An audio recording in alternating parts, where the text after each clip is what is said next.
California and Texas stand tall as America's most populous states. Both are giants in geography and economy, with a shared history dating back to their time as Mexican territories. They may seem like siblings with their booming economies, diverse cultures, and sprawling landscapes. Yet California outpaces Texas in population despite it being larger in landmass. Why does Texas have fewer people than California? With the recent intrastate population movements, this will probably change in the future. How exactly? We'll discover it soon. The Golden State has over 39 million residents, while the Lone Star State trails behind with over 30 million. So why do fewer people choose to call Texas home? As usual, the first reason has to do with history and the way it influenced settlement. How did this happen? The story starts with the arrival of Europeans.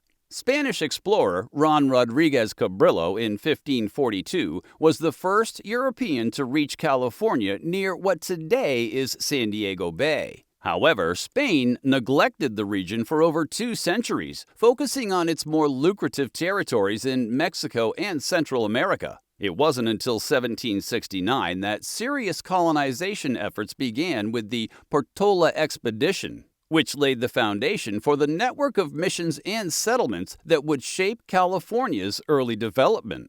In Texas, the story unfolded a bit differently.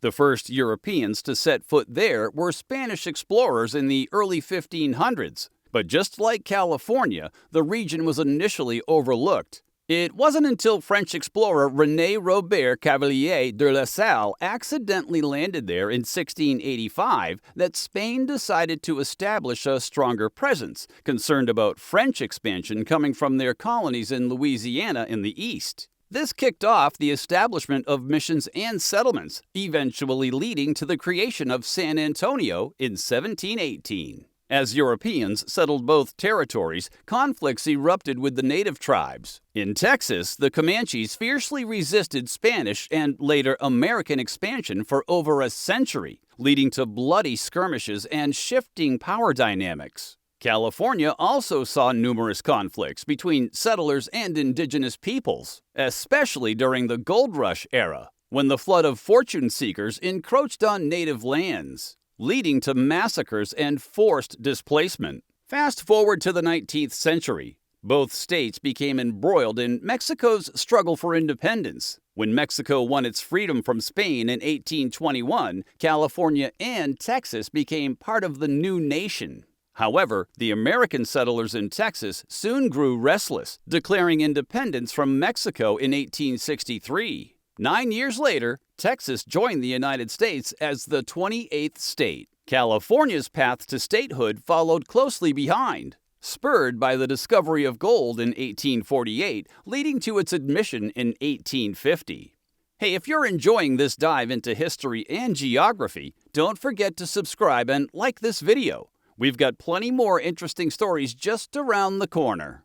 After the admission, the way the two states developed also shaped their demographic trends. California's population boom began with the gold rush, the largest mass migration in U.S. history. By 1850, California was teeming with settlers, many of whom stayed even after the gold dried up, contributing to the growth of towns and cities. The rise of industries like entertainment, aerospace, and technology in the 20th century attracted millions more, cementing the state as a major economic powerhouse.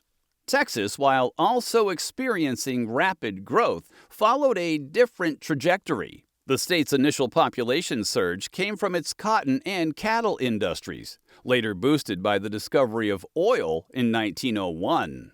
Texas transformed into an industrial and economic giant, with cities like Houston and Dallas emerging as hubs for energy, technology, and finance.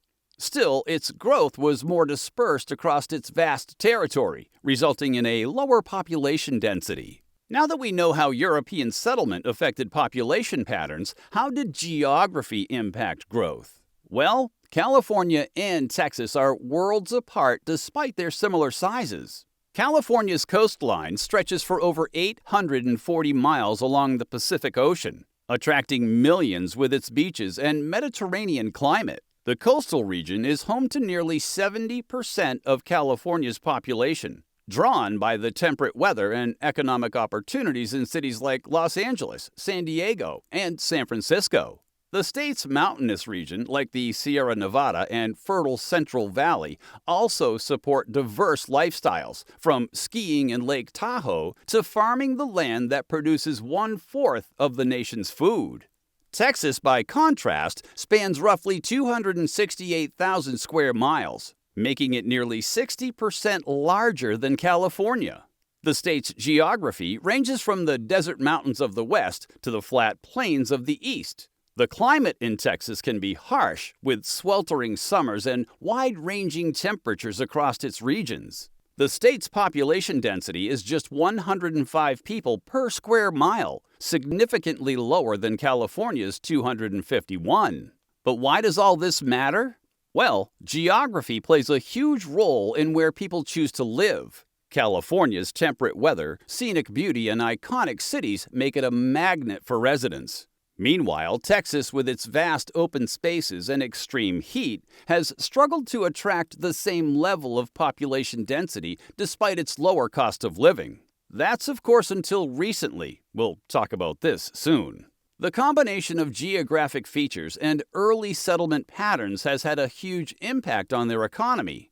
How huge? California boasts the largest economy in the United States, with a GDP of over $4 trillion. The state's tech industry drives much of this economic activity, alongside entertainment, agriculture, and finance. However, high taxes and living costs have become significant drawbacks, leading some Californians to seek refuge in more affordable states like Texas.